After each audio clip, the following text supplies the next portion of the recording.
Star plus के झनक episode की शुरुआत सुनीता के अनिरुद्ध को यह बताने से होती है कि उसने अभी तक अर्शी को कुछ नहीं बताया है। इसके बाद वह एक चौंकाने वाला सच प्रकट करती है, अनिरुद्ध का बच्चा जीवित नहीं बचा। यह सुनकर हर कोई स्तब्ध रह जाता है। बबलू इस बात से नाराज होता है और सुनीता से पूछता है कि उसने डिलीवरी से पहले सभी को अंधेरे में क्यों रखा। सुनीता स्थिति को संभालने की कोशिश करते हुए झूठा दावा करती है कि उसने पहले ही झनक को इस बारे में बता दिया था। इतने में झनक वहां आती है और सुनीता अपनी बात पर जोर देती है कि अर्शी किसी चमत्कार की वजह से बच गई थी। इस पर लाल और बिपाशा झनक से सवाल करते हैं कि उसने पहले उन्हें यह बात क्यों नहीं बताई।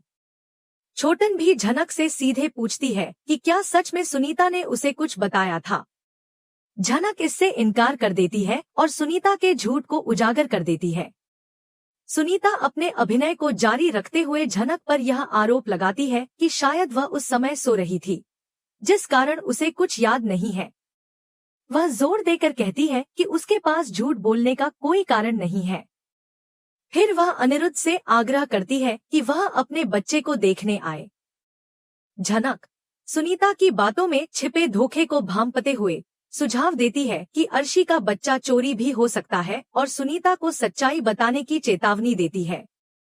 सुनीता इस पर सफाई देने की कोशिश करती है, लेकिन झनक का रुख सख्त होता जाता है।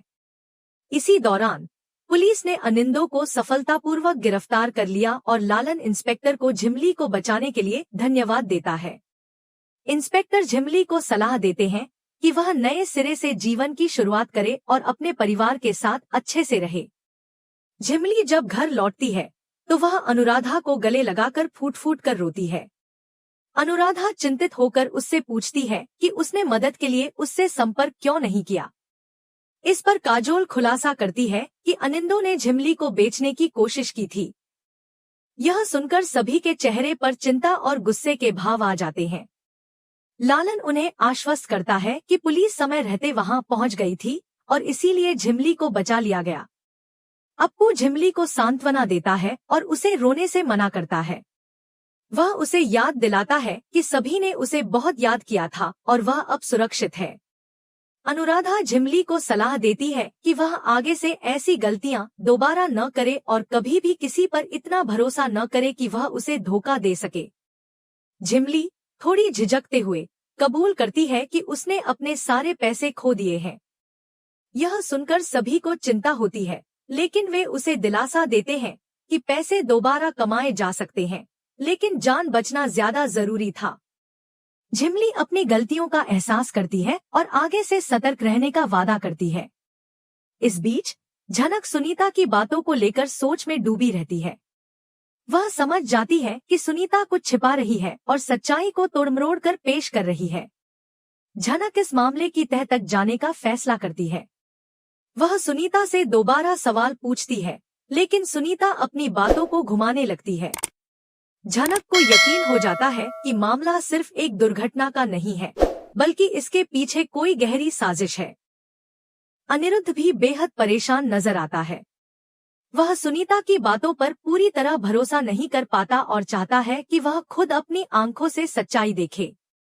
वह सुनीता से पूछता है कि उसने अब तक बच्चे को कहाँ रखा है। सुनीता इस सवाल से असहज हो जाती है और बात को टालने की कोशिश करती है।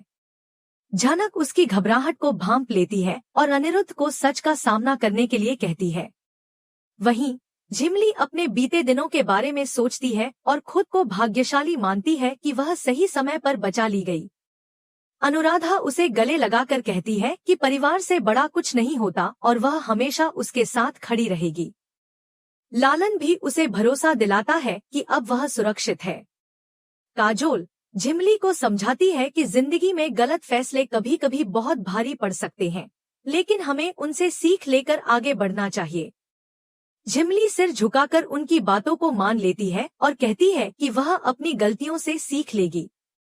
झनक इस पूरे घटनाक्रम को लेकर लगातार चिंतित रहती है। वह सुनीता पर नजर बनाए रखती है और उसके हर कदम को बारीकी से परखती है। उसे यकीन हो जाता है कि अर्शी का बच्चा कहीं न कहीं जिंदा हो सकता है और सुनीता कुछ छिपा रही है। वह इस मामले की तह तक जाने के लिए पूरी तरह तैयार होती है और यह तय करती है कि वह सच्चाई को सामने लाकर ही दम लेगी। लालन झिमली को दिलासा देता है और समझाता है कि पैसे दोबारा कमाए जा सकते हैं, लेकिन उसकी सुरक्षा और भलाई ज्यादा महत्वपूर्ण है। अनुराधा सुझाव देती है कि लालन अप्पू को बोस हाउस ले जाए, लेकिन अप्पू इस प्रस्ताव को ठुकरा देता है। समुदाय झिमली का समर्थन करता है और काजोल उसे सलाह देती है कि किसी और चीज पर ध्यान देने के बजाय उसे अपनी पढ़ाई पर पूरा फोकस करना चाहिए। झिमली इस सलाह को गंभीरता से लेती है और कड़ी मेहनत करने का वादा करती है।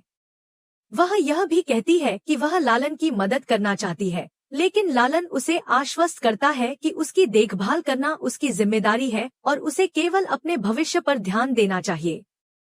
उधर झनक अस्पताल में सरिता नामक एक मरीज के कमरे में जाती है और वहां एक सोता हुआ बच्चा देखती है। जैसे ही उसकी नजर बच्चे पर पड़ती है, वह तुरंत चौकन्नी हो जाती है, क्योंकि उसे महसूस होता है कि वह बच्चा अर्शी और अनिरुद्ध से काफी मिलता जुलता है। उसके मन में शक पैदा होता है कि कहीं सुनीता ने बच्चों की अदलाबदली तो नहीं कर दी। यह सोचकर वह असमंजस में पड़ जाती है।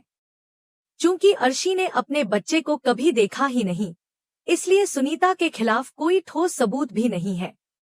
झनक इस संदेह को दूर करने के लिए हिम्मत जुटाती है और धीरे धीरे बच्चे को उठाती है, ताकि वह इस बात की पुष्टि कर सके कि उसका शक सही है या नहीं।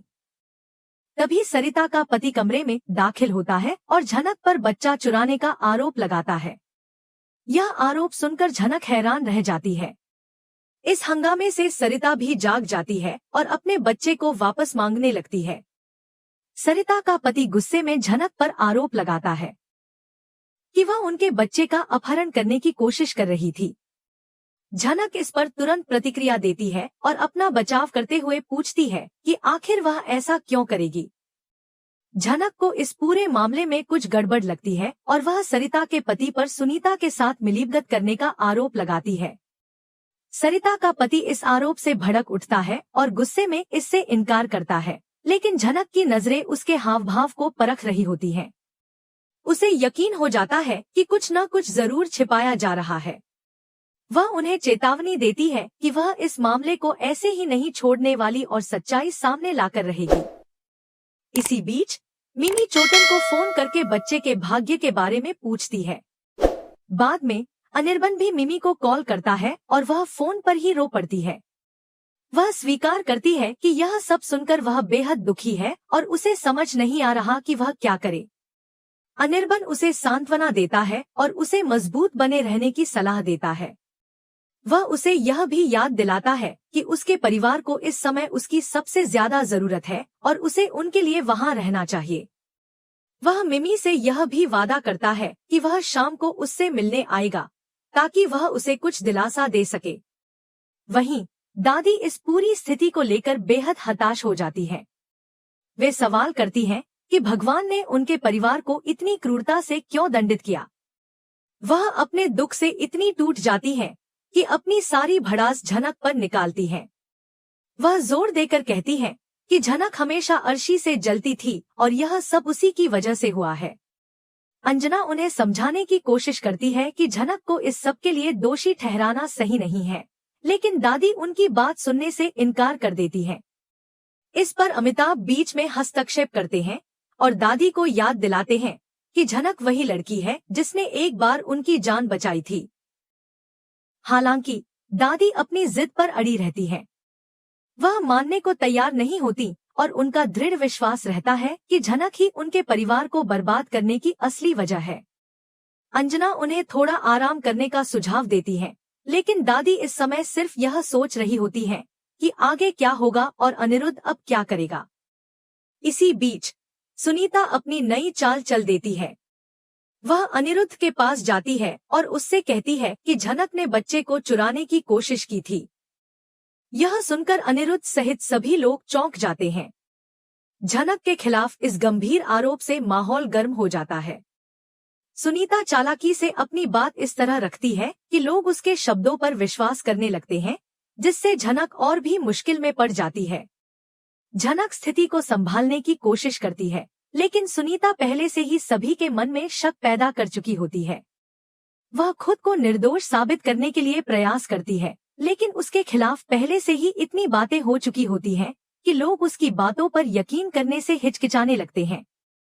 झनक अब अकेली पड़ने लगती है, लेकिन वह अपने संकल्प में अडिग रहती है। उसे पता होता है कि सच्चाई को छिपाया जा रहा है और उसे हर हाल में इसका पता लगाना है। इस पूरे घटनाक्रम के बीच अनिरुद्ध भी असमंजस में पड़ जाता है।